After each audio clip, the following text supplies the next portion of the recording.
Hello there and welcome back to The Closet Historian and back to my sewing room for another project. Today I'll be going over how I made the cropped short cape seen in the Songtooth lookbook with this absolutely gigantic hood, and this is a new hood pattern for me, so I'll show you how I came up with this one. And of course I did decorate this with some heat transfer vinyl in a rose window stained glass print, and I'll have that graphic available to you below via a link to Pinterest. But seeing as other than the decoration applied, this is an exceedingly simple pattern to make, let's jump on over to the blue patterning table of doom and get started. Unsurprisingly, much like a circle skirt, a circle cut cape is constructed out of a large circle, and like the circle skirt needs a waist measurement, the circle cut cape needs a neckline measurement. So that's what I'm going to be drawing in here first. In the bottom little corner here, I'll be creating a quarter of the circle out of paper here, and then I'll fold my fabric and place this accordingly to cut out the full circle for the cape. But I'm using 3 inches for the radius of my neckline circle down here, which will give me an 18-inch neckline measurement, which is several inches larger than my actual neck, but I want this to float kind of around the neckline and not be tight up against my neck because I want to be able to wear this over anything, including things that have collars going on. So I want to keep enough ease around the neckline for that reason, but you could make it fit close to your neck if you wanted to. Everything in design is, of course, as always, up to your own personal choices. Now, many people have different ways of drawing a circle. I just use my ruler and measure out the same distance. You can use the pencil method where you have like a string attached to the pencil and kind of draw a big circle that way, basically creating a huge compass, or use an actual compass. It's up to you. I just like to measure out the length of my cape from the neckline, like so. With my ruler, in this case, I'm using 15.5 inches, and just mark that in several places and either connect that line by sketching it in, or if I feel like I can free cut it, just cutting it with my scissors. No problem. For me, this is easier than setting up any other sort of circle drawing rig. It's fine. Cut away my excess paper here. I did add in a 1/2 inch of seam allowance along the center front as well, just for a little bit of extra ease in my circle.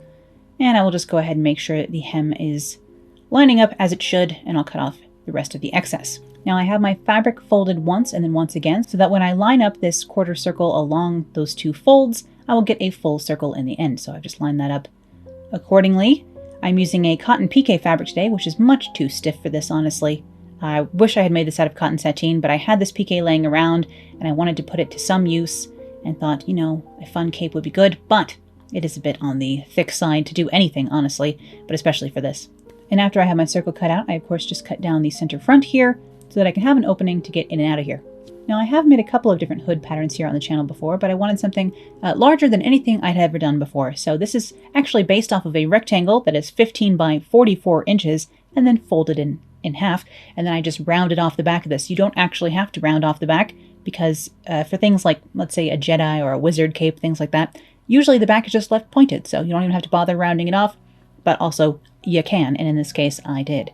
But this is just a 15-inch by 44-inch rectangle folded in half with the fold along the top of the head here. And I decided upon that size by making a muslin mock-up rectangle and cutting it down and playing with it until I liked what I saw. And then I went ahead and just traced that muslin onto my piqué fabric here and cut out the hood I needed for this project.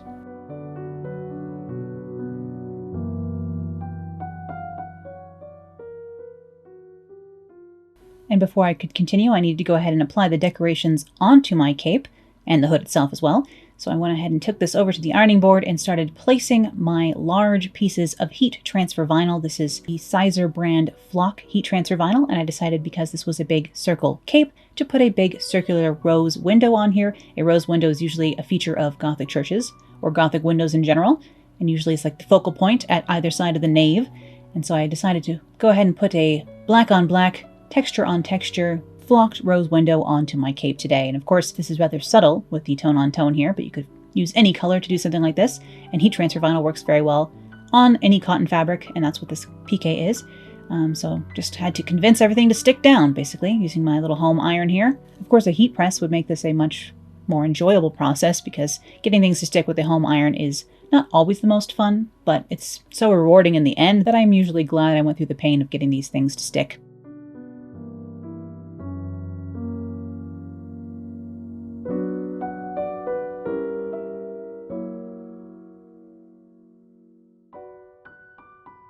And because I only had so much of this flock material, I ended up using offcuts and random other little pieces that I snuck into the corners of my designs to create the hood design here. So I was just making this up using some tailor's chalk to mark out every few inches where I wanted to put one of these little 4-pointed stars and figure out exactly what I wanted for the hood, but just using extra pieces that I was able to cut out while cutting out the main motifs for the cape itself. And again, just measuring everything out and getting it to stick down over here on the ironing board with my trusty Chi iron. I can link this iron below for you because I actually do quite like this iron. And finding a home iron that is reliable is actually kind of on the difficult side for some reason.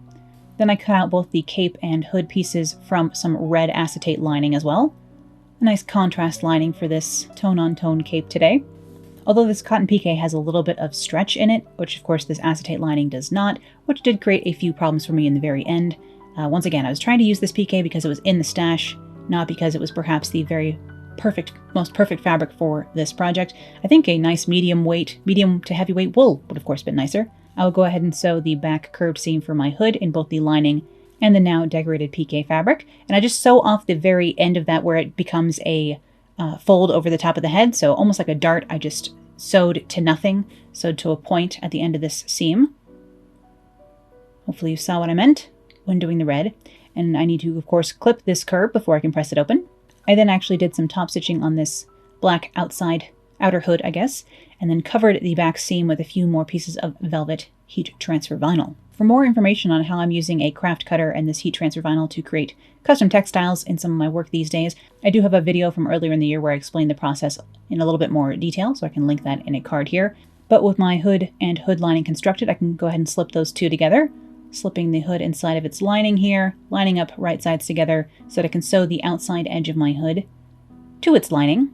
So I'll just pin that into place and then stitch that over on the machine.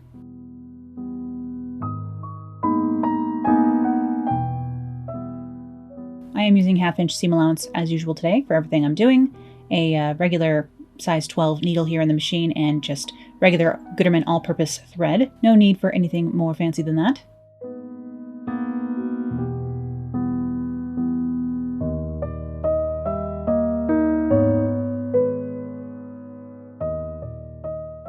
I then actually gave that a quick press and brought it right back over here to the machine to do some understitching. So I'm actually stitching all the seam allowance down on the left-hand side underneath the lining here. So I'm doing a little bit of understitching here just to keep this lining folded to the inside of my hood, and I'll do the same later for the cape as well. And I could have switched to a red thread so that it wouldn't be seen here on the lining, but it's a black and red cape, no problem. I then grabbed a piece of muslin to use as a press cloth and gave this a nice good press, a little bit of a mist to get this to stay on the inside here. These fabrics are a very different weight. The acetate lining is super lightweight and crispy, and then the piqué is rather robust, a medium to heavyweight fabric. So I was using plenty of steam here to get everything to play nicely.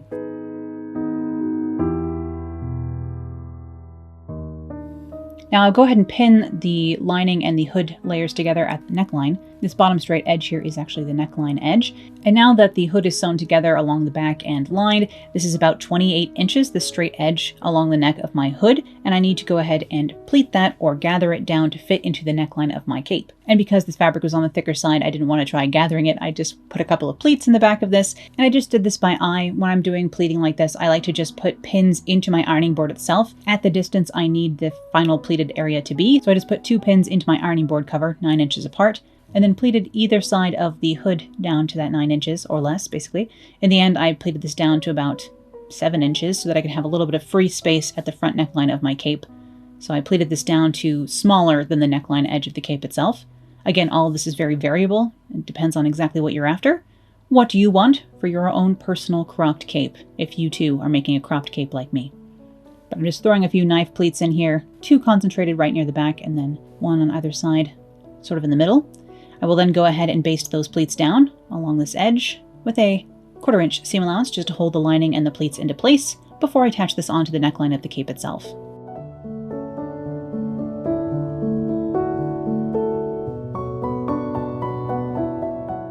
And on the inside top center of my cape here, I'm just going to add a tiny little loop of ribbon, which again, in black, but it would be better if it was in red to match the lining. And this little loop is just so that I can pin with a couple of bobby pins the top of the hood into my hair if I want the hood to stay up. If you're outside and you're walking around, sometimes the hood wants to slide down, especially if you're using a slippery lining fabric like I have here. Anything with a satin finish or a slippery acetate lining, for example, it can be convenient to have a little loop in here to pin onto your hair. And here's what my Gothic stained glass window cape looks like from above. Of course, again, it is just a big circle. I'm going to go ahead and position the lining on there, right sides together, and pin all along the front opening and along the outside edge, so I can go ahead and bag line this. The only area I'm leaving open is the neckline, and that's because that's where I need to set my hood in before I close everything up. I'll just pin all along this outside edge and sew that into place, still using my 1/2 inch seam allowance. And because this is a giant circle, the design options are quite endless. A giant spider web would be nice, perhaps. Some sort of a mandala, sun, or like planetary shapes would be awesome, like a space cape. Can't go wrong there. Heck, you could even make it a pizza, you know? With a circle, you have a lot of options. Although, I don't know who needs a pizza cape, but maybe somebody.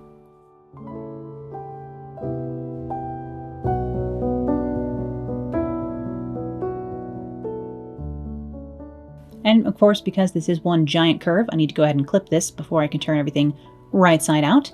And like I said earlier, I will go ahead and understitch this as well. So I'll give it a little bit of a press and then come back over here to the machine and understitch this edge as well. So again, all the seam allowance is under my left hand here, under the red side, and being stitched down to the lining.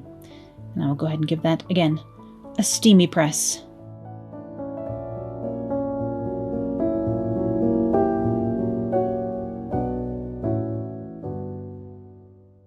I then need to set my hood into the cape, and I'm only pinning the 2 layers of the hood to the single black layer of the cape itself. So I'm leaving the cape lining free on the inside because I will use that to hide this seam allowance in the end. And you can see here how my pleated hood is a little bit shorter around the neck than the cape itself. Again, just gives me a little bit of a smooth front for my cape.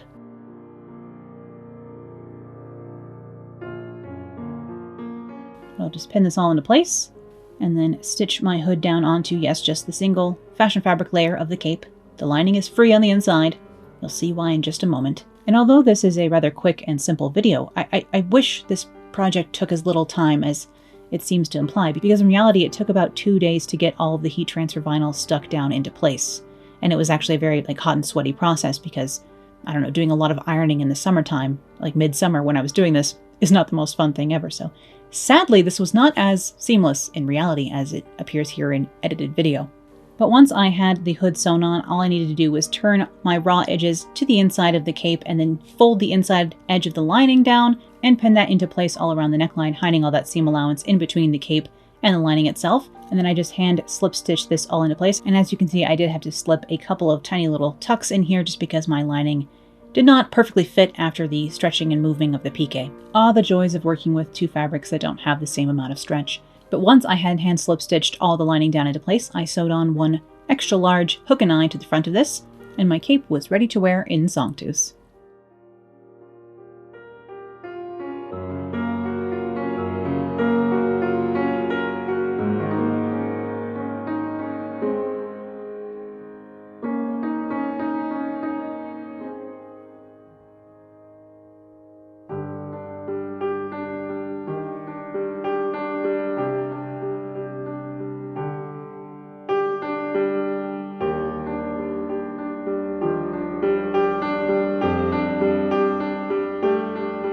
And here is my finished, absolutely massively hooded short cape that makes me feel a little bit like sort of Robin Hood or something. It makes me feel like sneaking through Sleeping Beauty's forest. It's a very 1950s does medieval times version of anything like vaguely medieval or Renaissance. It's not a very accurate garment, I don't think, but it is still very fun. And in any case, I hope you enjoyed seeing how this project came together today, and thank you as always for watching. I'll be back with more sewing, vintage fashion, costuming, and crafting real soon, so I'll see you then. Bye!